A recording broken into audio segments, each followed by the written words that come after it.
tayo po ay nag-aaral po sa ating series Strong Foundation as a Believers in Christ. At ang ating pinag-uusapan ngayon ay justification. Okay? Pag sinabing justification, ikaw ay na-justify. Tama ba? Hindi ka na-guilty. Okay? Ngayon, tandaan po natin, ang tanging hukom, ang Diyos lamang. Tama po ba? Siya yung lawgiver, siya rin yung may karapatang humatol po sa atin. At hindi tayo binigyan ng karapatan ng Diyos na humatol sa iba. Tama po? So yun po yung ating napag-aralan nung nakaraan. At itutuloy lamang po natin yung ating pag-aaral tungkol po sa justification. At point number 2 po tayo ay, ito po yung subject natin, before being born again, we are all guilty before God. Bago po tayo na born again, bago po tayo nakakilala kay Lord, lahat tayo ay guilty. Tama ba? At sino ba yung mga taong tinatawag na guilty? Ito yung mga taong merong ginawa na hindi karapat-dapat sa harapan ng Diyos. Tama po ba? Kaya kapag meron po tayong nagawa na isang bagay na hindi karapat-dapat, nagigilty tayo. Yun yung kalagayan po natin nung hindi pa tayo nakakilala kay Lord. Tama po ba? Lahat tayo guilty. So, ibig sabihin dito, para ikaw ay ma-justify, ikaw ay ma-declare na hindi guilty, ang requirements kailangan mong ma-born again. Tama po ba? Naalala ko yung John chapter 8 verse 47, sabi niya, ang mga anak ng Diyos ay nakikinig ng salita ng Diyos. Ngunit hindi kayo anak ng Diyos, kaya hindi kayo nakikinig ng salita ng Diyos. Nakigets nyo? John 8:47 po yung binanggit ko. So, tignan ninyo, kaya sabi mo sa katabi mo, mapalad ka. Dahil ikaw ay nakikinig ng salita ng Diyos.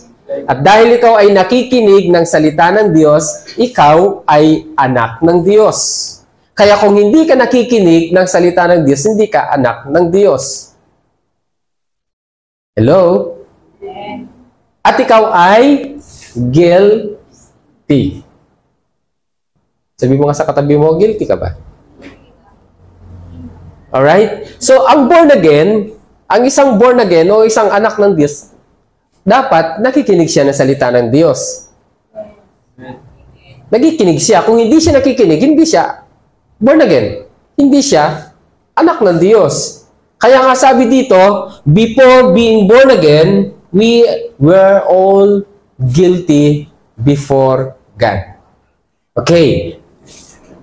Tuloy po natin. Sabi niya, guilt is not particular of feelings we have, but rather our standing before God, the judge as worthy of the punishment of death.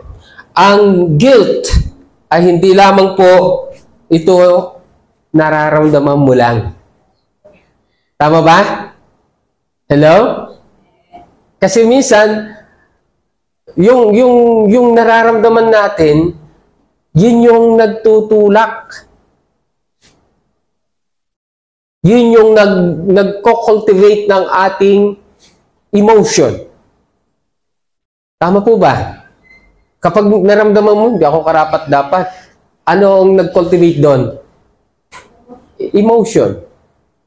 Kaya kapag ang isang tao, na-cultivate po siya ng kanyang emotion at ang emotion niya very negative, ang resulta nito sa kanya ay guilty. Okay. Now, sabi niya dito sa Romans 3:19 and 20, nagre-review pa lang tayo ha.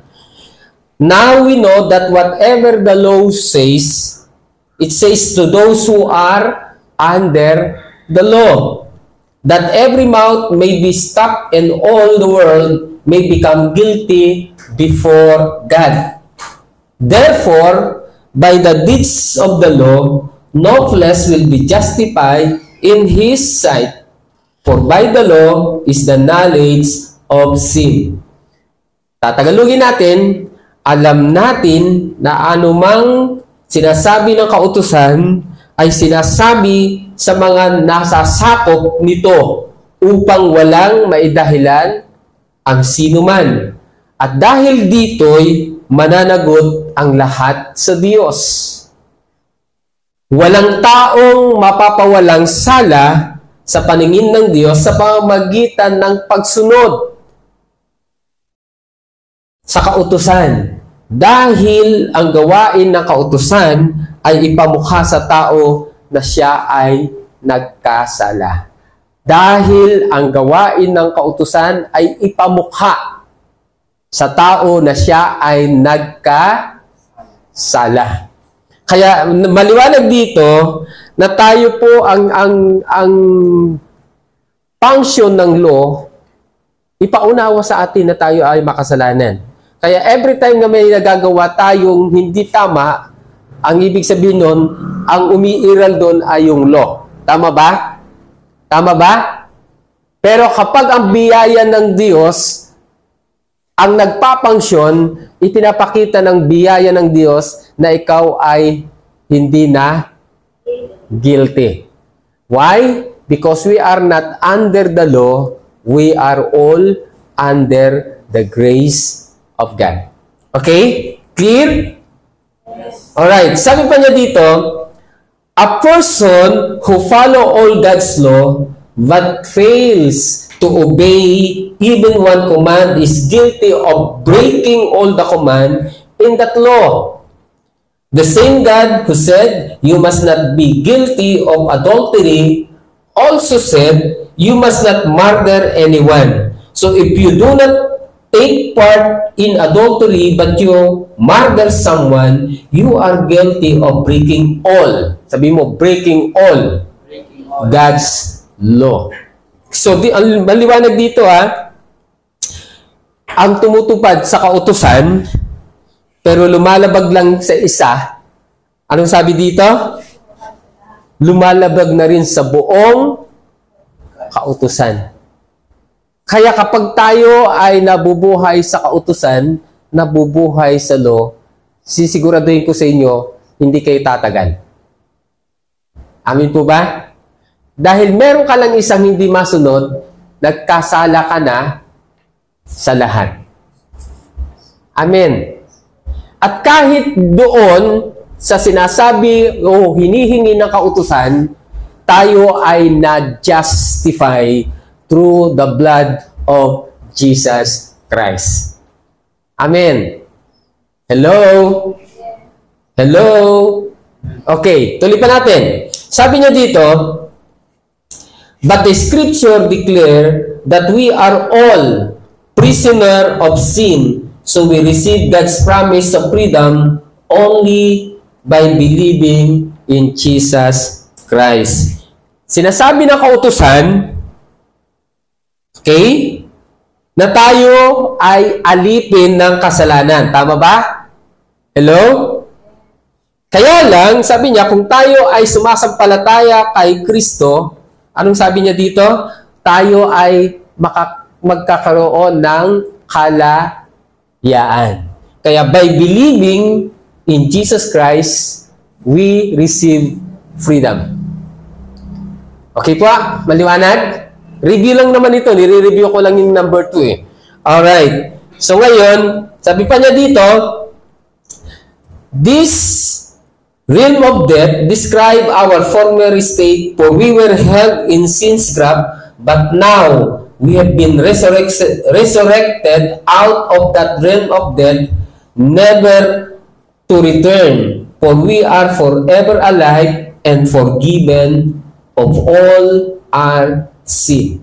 Maliwanag po dito, nung una, itinuring po tayo ng Diyos na patay dahil sa kasalanan, pero tayo ay binuhay ng Diyos kasama ni Kristo at tayo po ay pinatawad na sa lahat ng ating kasalanan.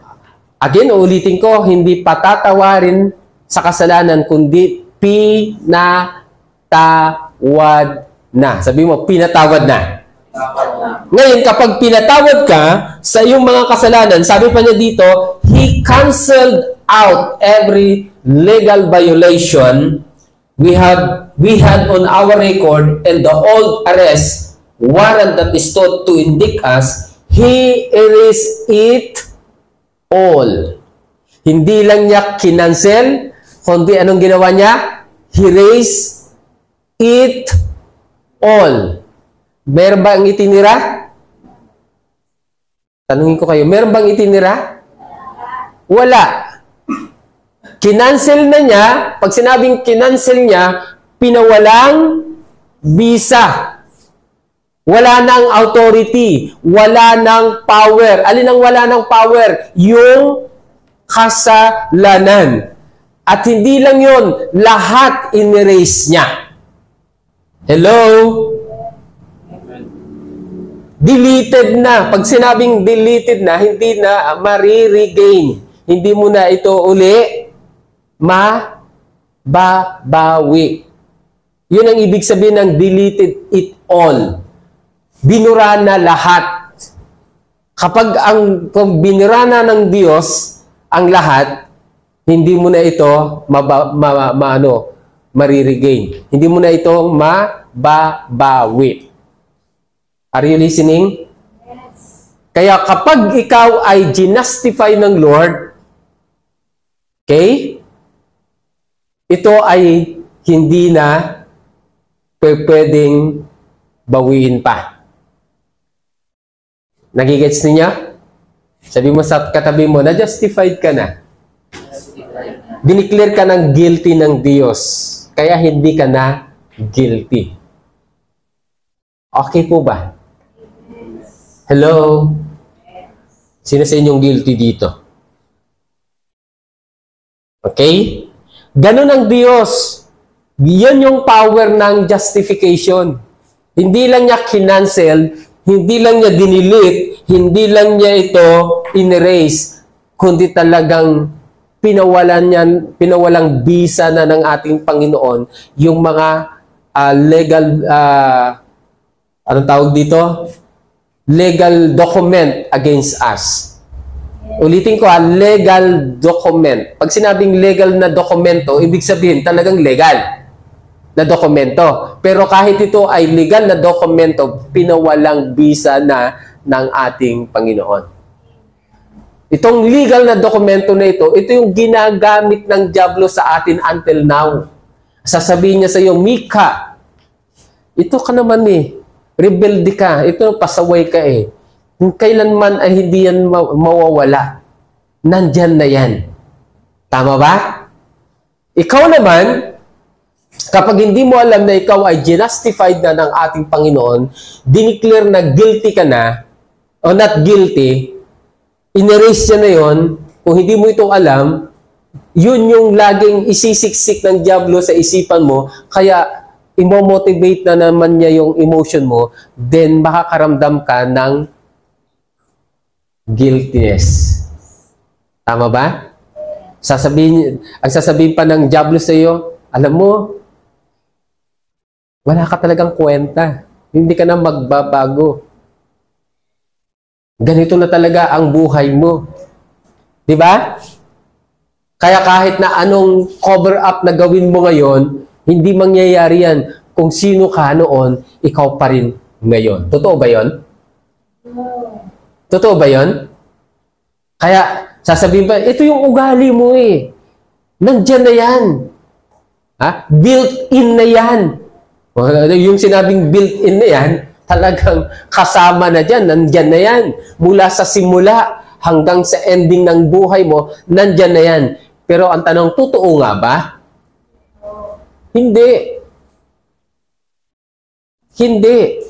Kasi yung salitang canceled, talagang tinanggalan niya ng authority yung old nature natin. Yung lumang pagkatao natin, tinanggalan niya ng authority. inerase niya lahat yung power ng lumang pagkatao natin. Kaya tayo ngayon ay bagong nilalang. Okay po ba? Sabi mo nga sa katabi mo, bagong nilalang ka ba? Alright. Kaya kung sinasabi ng iba na wala kang pag-asang magbago, sabi mo sa kanya, nagkakamali ka dyan, bro. Nagkakamali ka dyan. Hindi totoo yung sinasabi mo.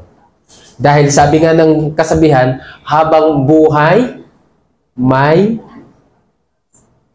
pag-asa. Habang buhay, pwedeng magbago. Okay po ba? Now, pangatlo, ang sabi po dito, how can our sentensya of guilty be changed to not guilty? Okay? Paano yung ating sentensya na tayo ay guilty at ito ay mababago na, kumbaga yung sinasabing mababago, mag-change ng verdict from guilty to not guilty. Ang sabi po dito, okay, our innocence is not achieved by trying to keep the law. Note yun ha, paalala ko sa inyo, yung pagiging innocent natin na hindi natin ito maa-achieve sa pamamagitan ng pagsunod sa kautusan. Amin po ba? Hello? Hindi ka maidi-declare na not guilty by obeying the law. Dahil ang ginagawa ng law, ipinapamukha sa iyo na ikaw ay nagkasala. At sinasabi sa iyo ng law na kung gusto mong maging karapat-dapat sa Diyos, sundin mo ang kanyang mga utos. Gets po ba? Yun ang sinasabi ng law. Huwag kang papatay, huwag kang magnanakaw, huwag kang sasamba sa Diyos-Diyosan, etc., etc. Yun yung sinasabi ng law. Amin po ba? Hello? Ngayon, kung sa pagsunod mo sa kautusan, para ma-declare kang not guilty, ma-declare kang innocent, imposibleng mangyari yan. Tama po ba? Imagine, ang law ay 613. 613. Kaya nyo ba? 10 utos na lang. Huwag na yun nating isama yung iba. Ano yung meron sa 10 utos? Huwag kang magnanakaw, huwag kang mangangalunya, huwag kang papatay. Doon pa lang. Walang nakakasunod. Tama ba? So, paano ka ngayon ma-i-declare na innocent sa pamamagitan ng pagsunod sa kautusan? Hindi po pwedeng mangyari yun. Alam ng Panginoon yan. Alam ng Diyos yan.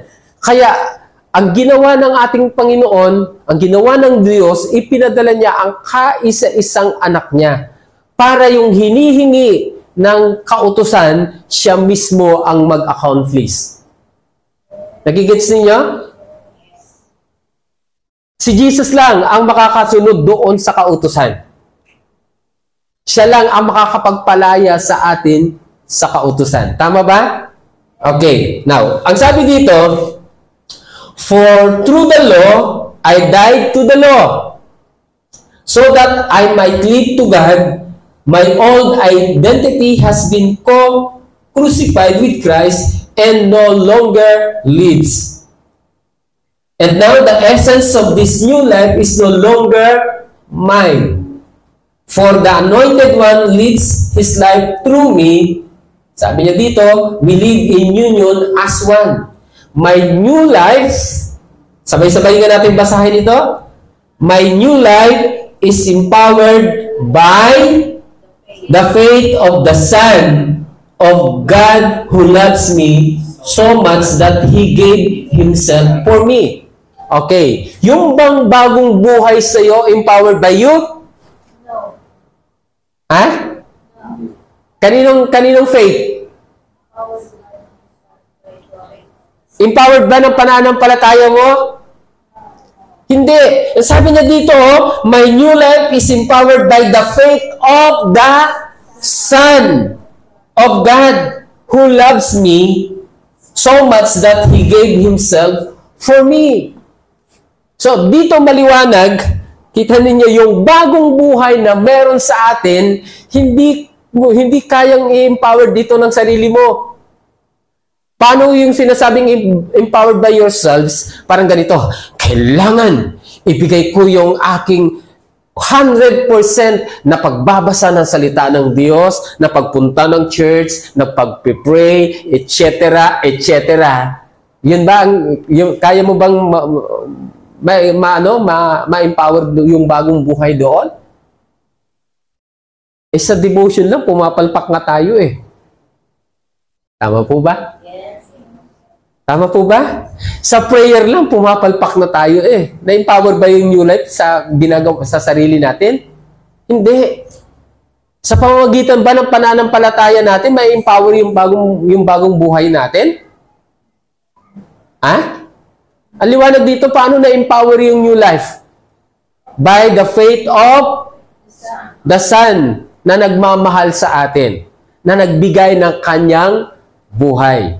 So, ibig sabihin dito, kaya kahit yung tinatawag na new creation o yung new life na yan, hindi mo kayang ma-empower yan sa pamamagitan ng sarili mong kakayanan. Tama? At lalong-lalong hindi ma-empower ng sarili mong pananampalataya. Dahil ang sinasabi dito, ang mag-empower ng new life ay yung faith ng ating Panginoong Hesukristo. Nagigit siya? Hello? Kaya, kung babasahin niyo ang Biblia, ang laging sinasabi ni Jesus, have faith in God. Madalas sinasabi natin, ang lakas talaga ng pananampalataya ko. Pananampalataya mo ba talaga? Kaya ka ganitong nangyayari sa iyo? O yung pananampalataya ng ating Panginoon?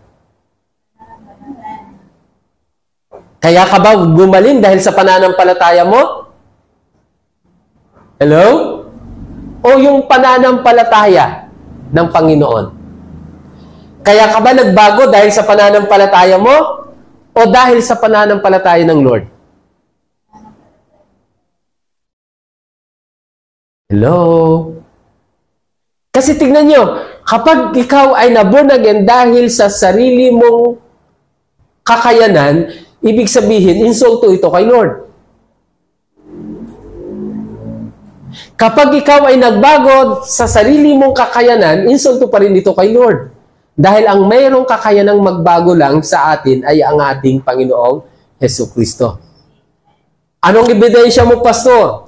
2 Corinthians 5:17. Ang sino mang nakipag-isa kay Kristo ay isa ng bagong nilalang, wala na ang dating siya. O wala na ang dating pagkatao, siya ngayon ay bago na. Ano ang condition? Pakikipag-isa kay Kristo. Tama po ba? Kaya kapag hindi ka nakipag-isa kay Kristo, ang ibig sabihin na nakipag-isa kay Kristo, yung will, yung pananampalataya na kay Kristo, dapat yun ang makikita sa iyo, then ikaw ay magiging bagong nilalang. Kaya nga, di ba, madalas sinasabi natin, hindi ko kayang magbago kung wala ang Panginoon. Correct? Tama ba? Hindi mo kayang baguhin ang sarili mo by your own. Ang pwede lang magbago sa iyo ay ang ating Panginoon na nasa sa iyo. Kaya nga, kailangang nakikita si Kristo sa buhay natin para mabago ang buhay mo. Hanggat hindi nakikita si Kristo sa buhay mo, hindi ka magbabago. Kaya, ulitin ko yung binasa ko kanina, John 8:47, na sabi niya, ang mga nakikinig ng salita ng Diyos ay anak ng Diyos. Sino ba yung salita ng Diyos? John 1:1. In the beginning was the Word, and the Word was with God, and the Word was God. Verse 14, and the Word become flesh. Sino yung nagkatawang tao? Yung salita. Sino yung salita? Si Jesus. Tama po ba? Kaya kung hindi ka nakikinig ng salita ng Diyos, di wala si Kristo sa iyo. Kaya hindi ka anak ng Diyos. Kaya yung nakikinig lang ng salita ng Diyos, yun yung anak ng Diyos. Kaya kung hindi nakikinig, hindi ka anak ng Diyos. Ibig sabihin, yung salitang nakikinig dito, nakikita si Kristo sa buhay mo. Kaya ka tinawag na anak ng Diyos. Correct? Maliwanag po? Sabi pa niya dito, dispensing His life into mine, so that is why I don't view God's grace as something peripheral, for if keeping the law could release God's righteousness to us, then Christ would have died for nothing. Walang saysay ang pagkamatay ni Kristo kung tayo ay maituturing na matuwid sa pamamagitan ng kautusan. Walang kwenta yung kamatayan ni Kristo kung ang pagiging matuwid natin, pagiging righteous natin ay sa pamamagitan ng law. Are you listening? Hello? Tatanungin ko kayo, anong gusto ninyo? Maging matuwid kayo sa pamamagitan ng law o maging matuwid kayo sa pamamagitan ng pagkamatay ni Kristo? Kasi, hindi ka pwedeng maging matuwid sa pamamagitan ng pagsunod sa kautusan. Nagiging matuwid ka lang dahil sa biyaya ng ating Panginoon. Palakpakan nga natin si Lord. Gets you? Kaya nga sinasabi ng Biblia no one is perfect. Tama po ba? Walang matuwid. Wala kahit isa. Lahat tayo ay nagkasala. Kaya kung ang kautusan ang siyang magja-justified sa atin, lahat tayo ay bagsak. Bagsak po tayo sa ating kalagayan. Amin po ba? Dami nating pagkukulang, ang dami nating failure. Are you listening? Okay. Tuloy po natin. The law was our guardian until Christ came, so that we would be saved, so that we would be justified by faith. But now that faith has come, we are no longer under the guardian of the law. Ano lang yung law? Guardian. Anong ginagawa ng guardian? Ha? Anong ginagawa ng guardian? Sinong may guardian dito? Binabantayan ka ng guardian mo. Bakit ka binabantayan ng guardian mo? Ha? Para hindi ka maging loko-loko. Tama ba? Para maging matino ka. Yun ang ginagawa ng guardian di ba?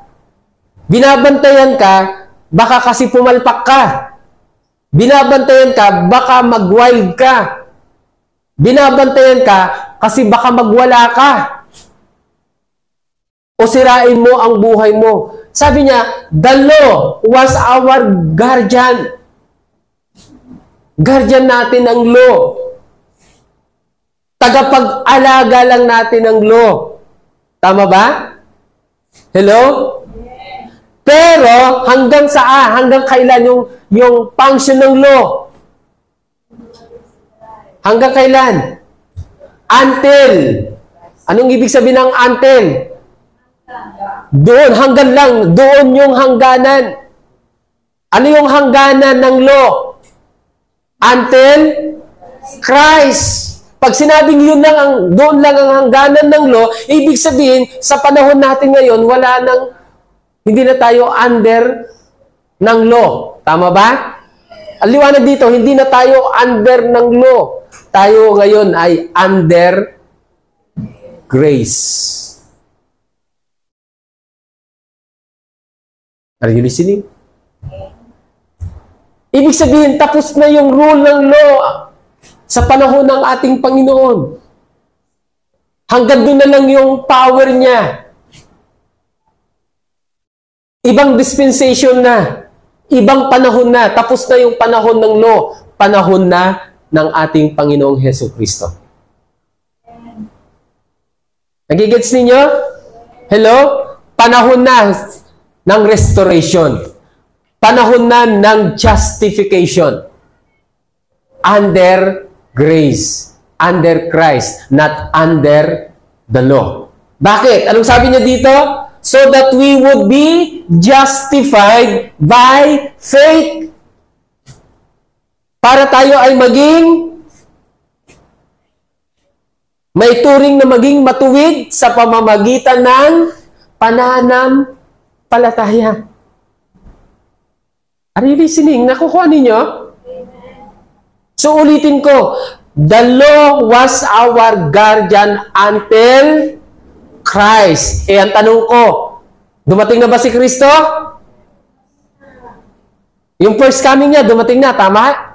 Ipinanganak na nga siya Namatay na nga siya So ngayon, ibig sabihin, sino na dapat ang sinusunod natin?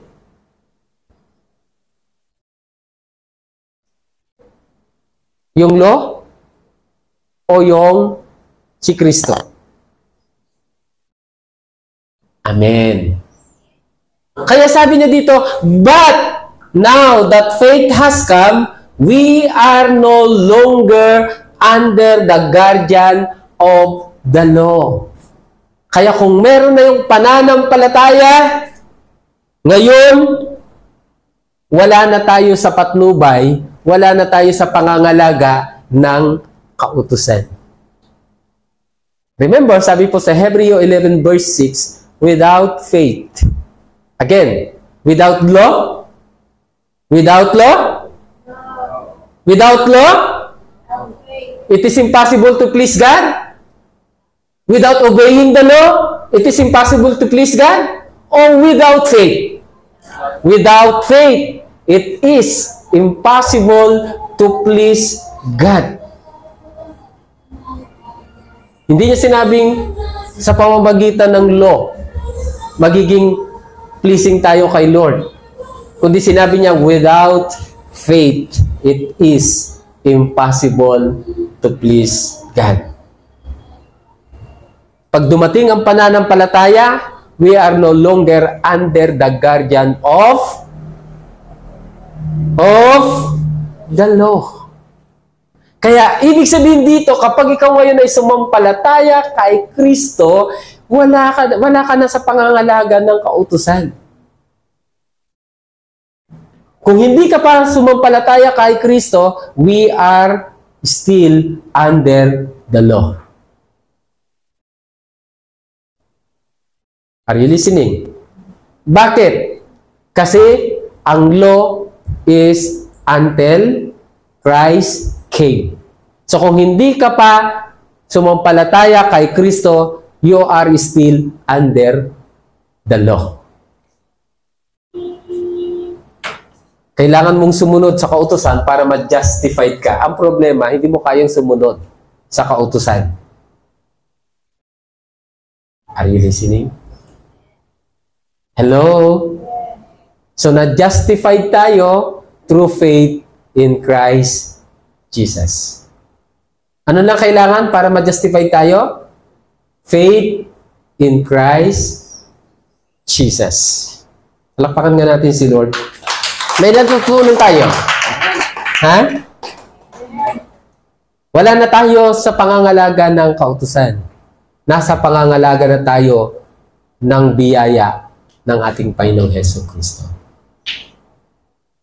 We are justified by faith in Christ Jesus. Gets siya? Makuha natin? Anong sabi sa Romans 8:1? There is now no condemnation to those tignan nyo ang Biblia nyo. Romans chapter 8 verse 1. Basa nga ninyo para makita ninyo. Dahil ikaw ngayon ay nanampalataya kay Kristo, you are no longer under the guardian of the law. So ngayon, anong sabi doon? Dahil ikaw ay na kay Kristo, anong sabi niya? Romans 8:1. Pakibasa, gusto kong mabasa ninyo, hindi ko talaga nilagay dito. Anong sabi diyan? Therefore, there is now no condemnation for those who are in Christ. Therefore now no condemnation for those who are in Christ. Anong ibig sabihin ng now? Ngayon. Kung ikaw ay na kay Kristo, hindi ka na guilty. There is now no condemnation.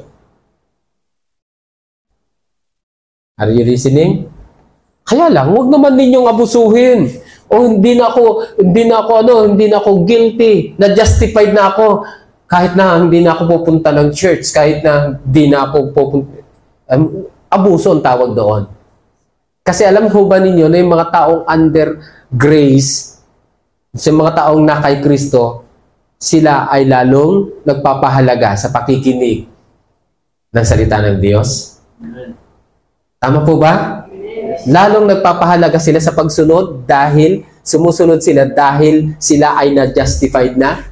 Hindi sila sumusunod para ma-justify, para ma-declare na not guilty, kundi not guilty sila, kaya sila ay sumusunod. Nagtataka lang ako, bakit may mga Kristiyano na dinideclare nila na sila ngayon ay under grace, hindi na sila guilty, pero nagiging disobedient? Mukhang baliktad, ano? Hello? Hindi ka binigyan ng kalayaan para mag-disobey. Binigyan ka ng kalayaan para maglingkod at sumunod. Are you listening?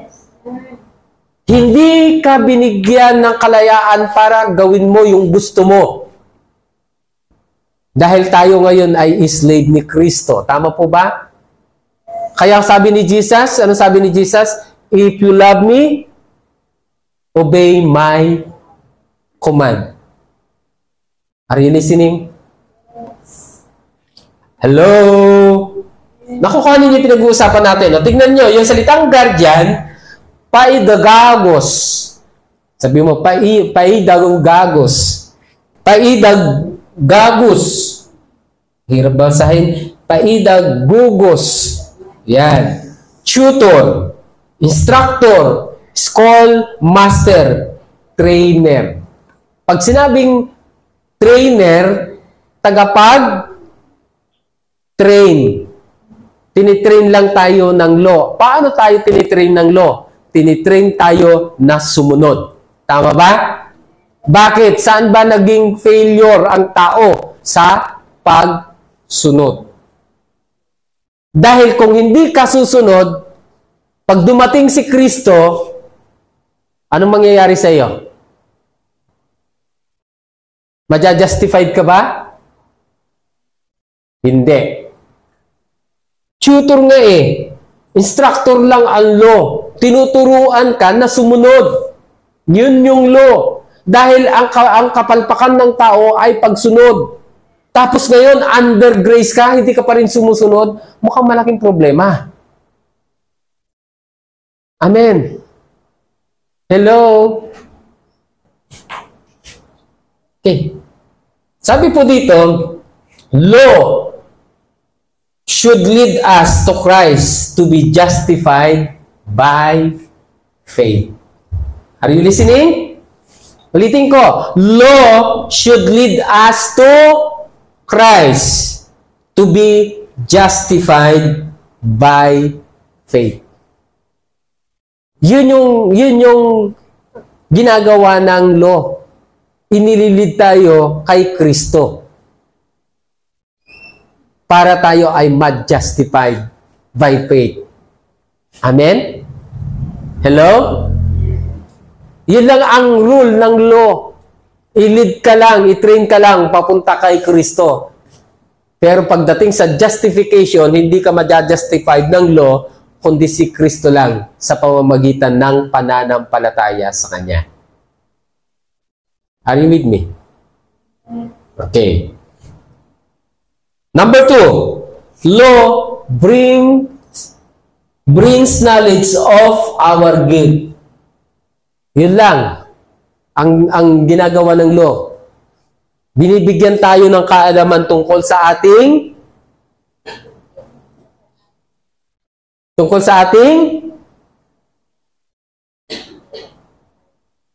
kasalanan. Na ikaw ay guilty. Romans 3:20. Maliwanag yan. Yun yung ginagawa ng law. Okay? Maliwanag? Then, our innocent is not achieved by any self-effort. Nasabi ko ito kanina sa inyo. Not by keeping the law, but also, our innocent is not achieved by any self-effort. Ang sabi po dito, how can a mortal be innocent before God? Can anyone born of a woman be pure? Maaari bang maging matuwid ang tao sa paningin ng Diyos? Sa harapan ng may kapal, siya ba ay pure, dalisay?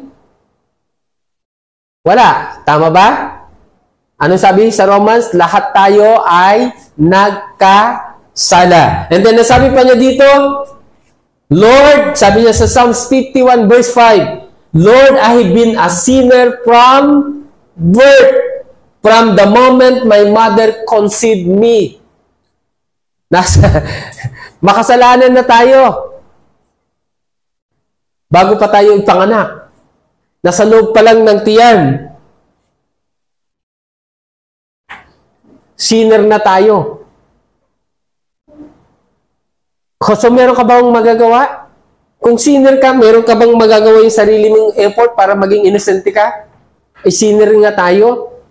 That's why si Jesus, innocent si Jesus, hindi siya sinner, kaya siya lang ang pwedeng makagawa nung ipinapagawa ng law. Are you listening? Nakukuha ninyo? Baka hindi nyo ako naiintindihan. Tayo ay makasalanan. Hindi pa tayo ipinapanganak. Kahit na nung tayo ay pinaglilihipan ng nanay natin, we are all sinner. So, ang tanong dito, paano tayo ngayon magiging matuwid sa mata ng Diyos kung lahat tayo ay sinner? Wala, di ba? So, anong kailangan para maging matuwid tayo sa mata ng Diyos? We need Jesus. Kailangan natin si Jesus. Bakit? Sino si Jesus? Innocent. Matuwid siya. Holy siya. Hindi siya nagkasala. So, ibig sabihin, ang pwede lang tumubos sa atin, mag-justify sa atin, magpalaya sa ating kasalanan, ay yung isang tao na walang kasalanan. Tama ba? At sino lang ang pwedeng gumawa nito? Ang ating Panginoong Jesucristo. Kaya hindi tayo pwedeng ma-justified, hindi sa pamamagitan ng kapwa nating tao.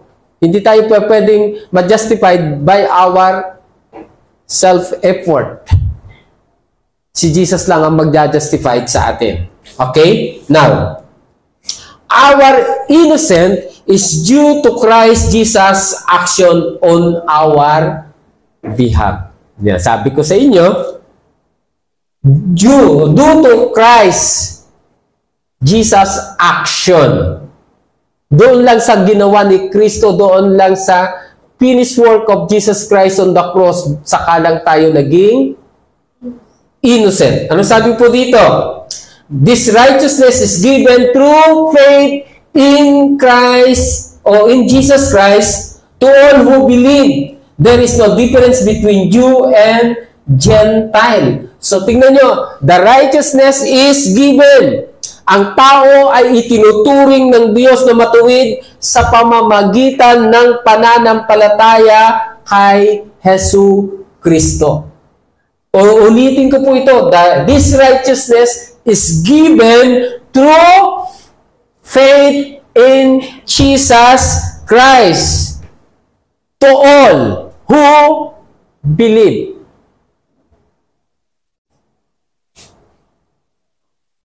Okay. Sabi niya dito, because of God, you are in Christ Jesus, who has become for us wisdom from God. In Christ, we are put right with God and have been made holy and have been set free from sin. Sabihin nga natin, in Christ, we are put right with God. Dahil tayo ay na kay Kristo at si Kristo ang karunungan ng Diyos para sa atin, anong sabi niya dito? Sa pamamagitan ni Kristo, itinuring tayo ng Diyos na matuwid, ibinukod para sa Kanya at tinubos sa ating mga kasalanan. Tutubusin pa lang ba o tinubos na? Tinubos na tayo. So, ibig sabihin, pinalaya na tayo sa kasalanan. Kaya walang kalayaan sa kasalanan kung wala si Kristo sa buhay mo.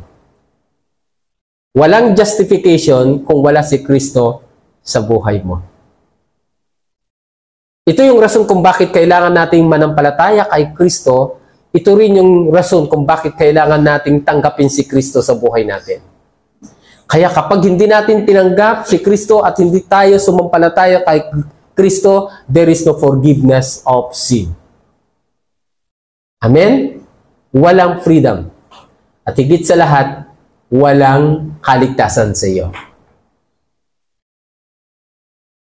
Hindi ka pa pwedeng maging matuwid sa pamamagitan ng sarili mong effort. Naging matuwid tayo, naging innocent tayo dahil sa ginawa ni Kristo sa krus ng Kalbaryo. Palakpakan na natin si Lord. Sabi mo sa katabi mo, you are now justified. Not guilty. Sabi mo sa katabi mo, pag sinungaling ka nga kanina sasabihin mo pa, not guilty.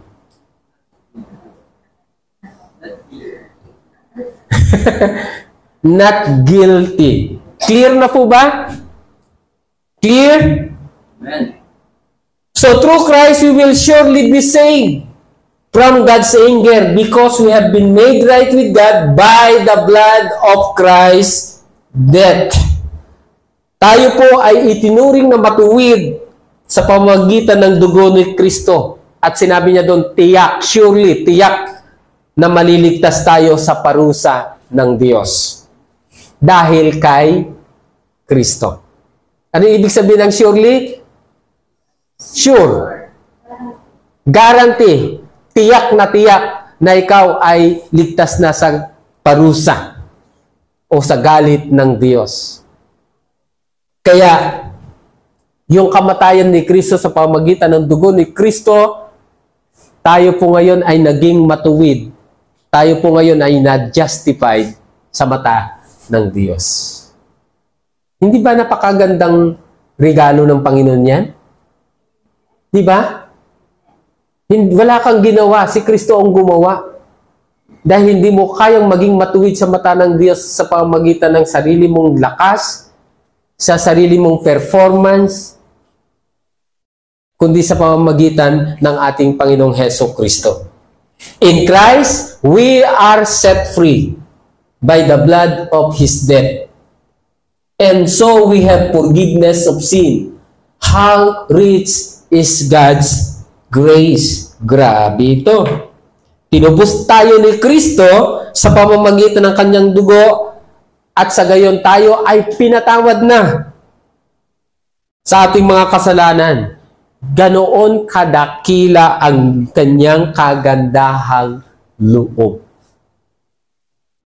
Ganon kadakila ang kanyang kagandahang loob. We are set free by the blood of His death. Kaya tayo nagkaroon ng kapatawaran sa ating mga kasalanan. Kaya hindi ho tayo gumagawa ng matuwid para mapatawad tayo sa ating kasalanan. Amen? Hello? Gumagawa tayo ng matuwid dahil tayo ay napatawad na sa kasalanan natin. Are you listening? Kaya yung mga taong napatawad na sa kasalanan, ito yung mga taong masunurin. Ito yung mga taong hindi nagdi-disobey. Bakit? Dahil kung magdi-disobey sila, binabaliwala nila yung ginawa ni Kristo sa kanilang buhay. Kaya yung mga taong nabubuhay sa biyaya ng Diyos, dapat lalo silang nagiging masunurin. Hindi pasaway. Nagtataka lang po ako, bakit kung kailan sila pinatawad ni Lord sa kanilang kasalanan, lalo pa namang silang naging masuwayin. Hindi ho ba kawalan ng utang ng loob yun sa Diyos? Are you listening? Kung kailan naman sila pinalaya sa kasalanan, saka naman sila nagdi-disobey. Mukhang baliktad. Dapat kung kailan ka napatawad sa kasalanan mo, mas lalo mong ipapakita yung respeto at pagpapahalaga mo sa taong nagpatawad sa iyo sa kasalanan. Mas lalo natin bibigyan ng pagpapahalaga ang ating Panginoon sa buhay natin. Mas lalo nating mamahalin ang ating Panginoon na nagpatawad sa ating mga kasalanan. Nagtataka lamang po ako sa mga Kristiyano na kung kailan sila napatawad, saka naman sila nanlalamig sa pagmamahal nila kay Lord. Nagigets yan? Kung kailan sila nakatanggap ng biyaya ng Panginoon, saka naman nila doon naman nila binabaliwala ang ating Panginoon. Mukhang baliktad. Hindi ganon. O, tignan nyo. For in the Son, all our sin are canceled. And we have the release of redemption through His very blood. For in the Son, sino yung Son? Si Jesus. Ano yung all? Lahat. Ano yung lahat? Sin. Anong nangyari dun sa sin? Cancelled. Ano yung cancel?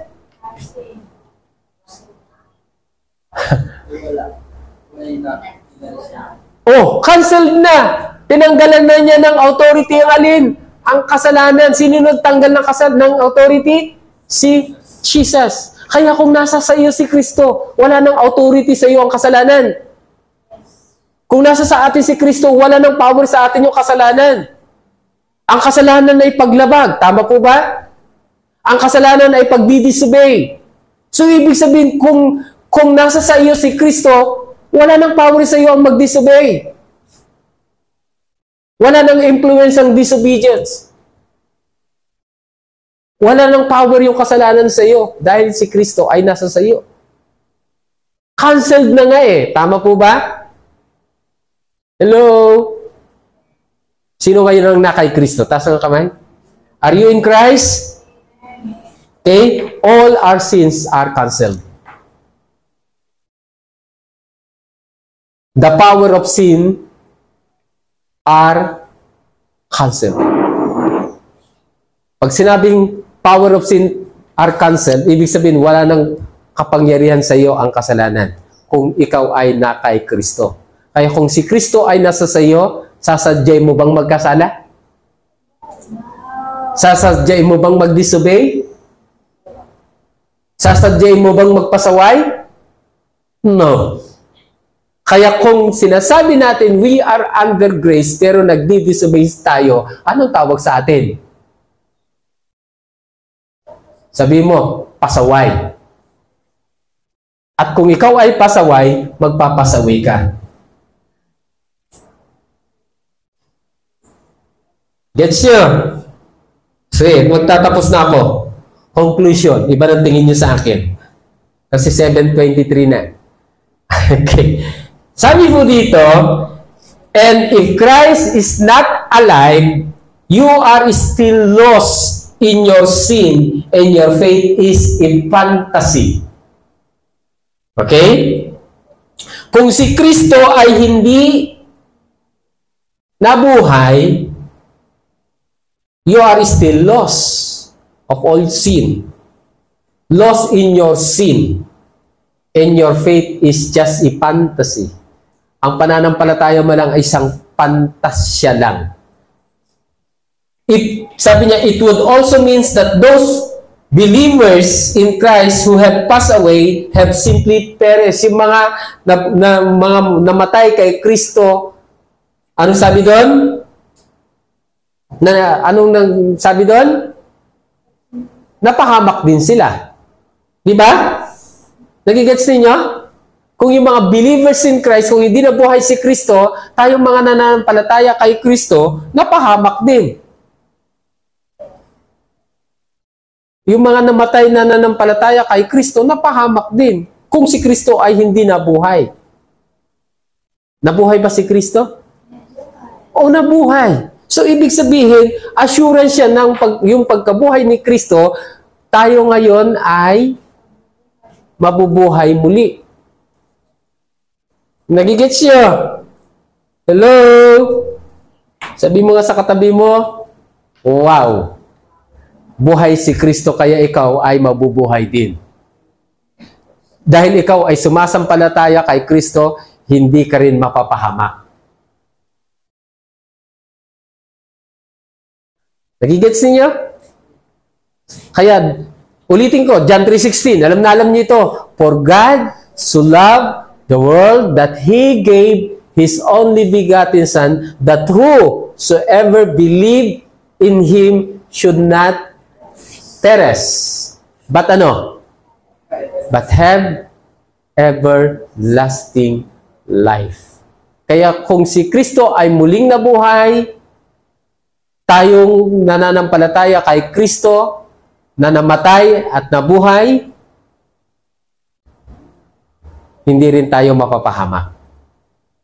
Yung mga namatay, nananampalataya kay Kristo, ay hindi mapapahamak. Gets niyo? Dahil si Kristo is alive forevermore.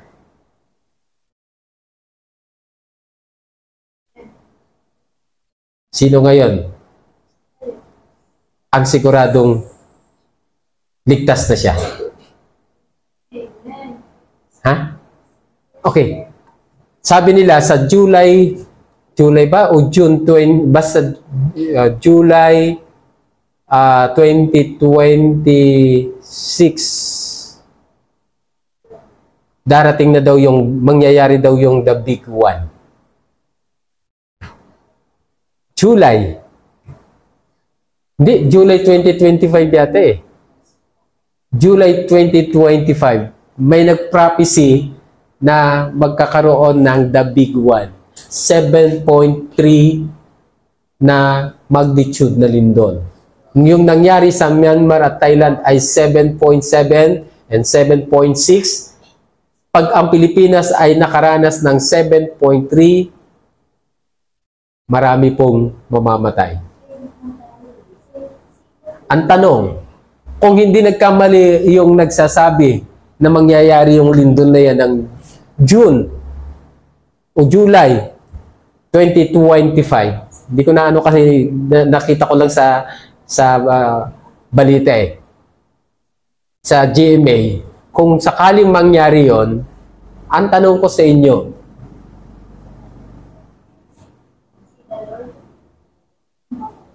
kay Lord ka ba pupunta? Ilan na lang oh? April, May, June. By 3 months na lang. 3 months na lang. Mabuti na lang. Kahit na anong mangyari, dahil tayo ay na kay Kristo at nanampalataya kay Kristo, tayo ay secure.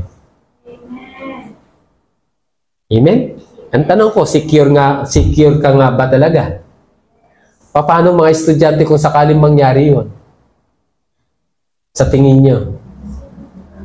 Paano na yung pangarap ko?